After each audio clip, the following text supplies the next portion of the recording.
Hello friends, this is Wendy and I wanted to make this quick video about these magnetic vent covers. They cover the vents, as you can see on this picture, and I just barely scanned this barcode with my phone for the Lowe's site, and this is $8.48, which I think is really reasonable for what you get. The size is, this is 15 inches this way and 8 inches this way. So what I do is I've already cut one off. So just imagine this 5 more inches this way. To fit into one of these, which is, these envelopes are by Sizzix, and you can buy extras because I definitely have.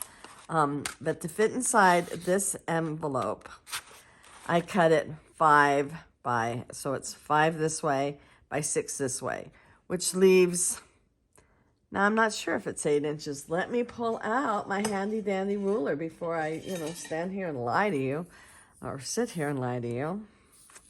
It is 8 inches. So this is a 2-inch strip. So this portion here is what goes in here. So let me just, and then I have leftovers, okay?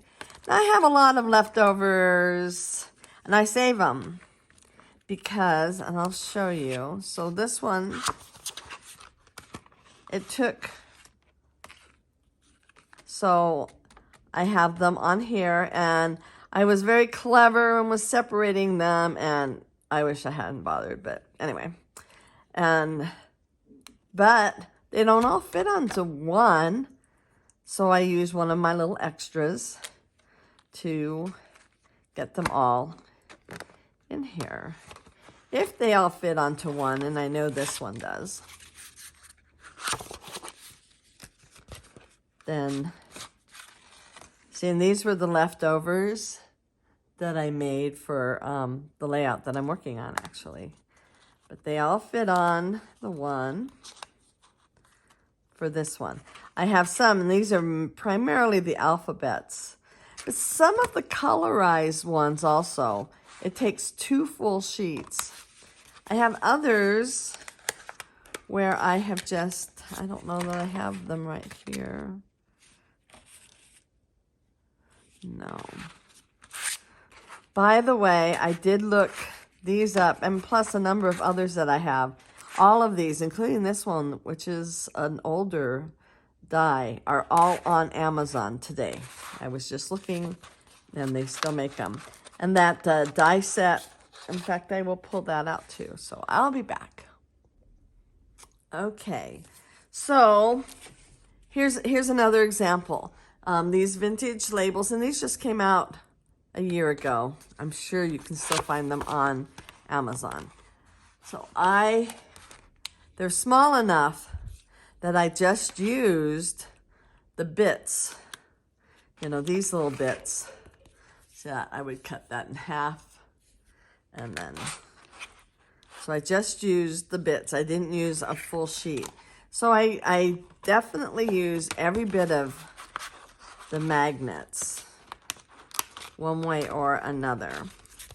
I just want to mention one other thing about these. I don't know if you can see how thick they are on here. They aren't terribly thick, but they're not flimsy. They're definitely sturdy. And I did buy from another store. So I got these at Lowe's. And Tim Holtz, he's the one that told us about the hack. He gets his at Home Depot. So I know that Home Depot also has a good quality one. I did buy at a more discount store a magnet, and it was so flimsy it wouldn't hold my dies. I'm sure it worked perfectly for what it was designed for, which is to cover the vents.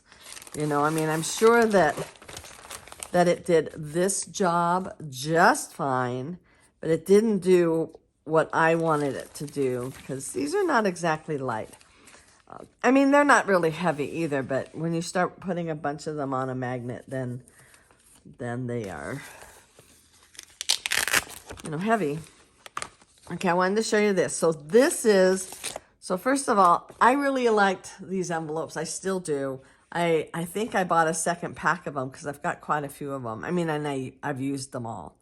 But these I got on Amazon, and let me measure them. So let me measure them. They are, so they're 7 by 10. So that is their size. And this section here, plus this one die here, I believe this was also part of it. This is a die set by Tim Holtz that you can still get it. And it's a very early die set by him, but I did find it on Amazon today. And this goes with it also. So like this goes with it, and this goes with it. Okay. I think this goes with it. I think so. There's another die set on here that is Tim Holtz, and that is these items here, and these here. And these make cute little tags. And that one is called Noted, and it's for the Sidekick that he designed. It's a much smaller die machine. These are something else. But, oh, I want to put this back. So this is significantly heavier. These are also more expensive, but it's also significantly heavier than this. You can see the difference. So they cost more, they're heavier, they're more sturdy. I had to cut them. They're, this, I don't even remember what this was, the name of it. I apologize on that, but then it came, and then I could also buy a particular like carrier for them or a drawer, but that's not how I display them for myself.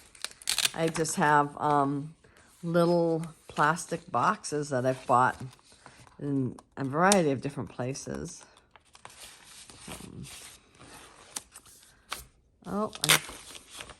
Let me try this again so that I can put it. Anyway, so then when this is a more expensive magnet, and this is bent a little bit. Let me get that to go back on there. It's more stiff. Now, if you saw that this was bent a little bit and I had to like just get it a little bit back in the shape and put it back on there. These ones that are more supple, that's not as much of a problem, but this is more stiff, and so you kind of need to keep your dies. And as they run through the machine, they start to bend a little bit. And yeah. Anyway, so I'm happy with these.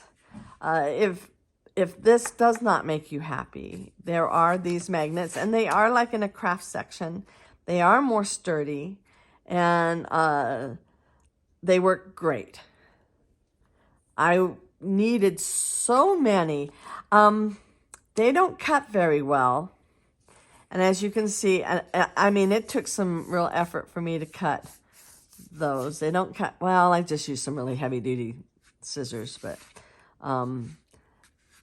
to put them in these, especially how many, I have a lot of these.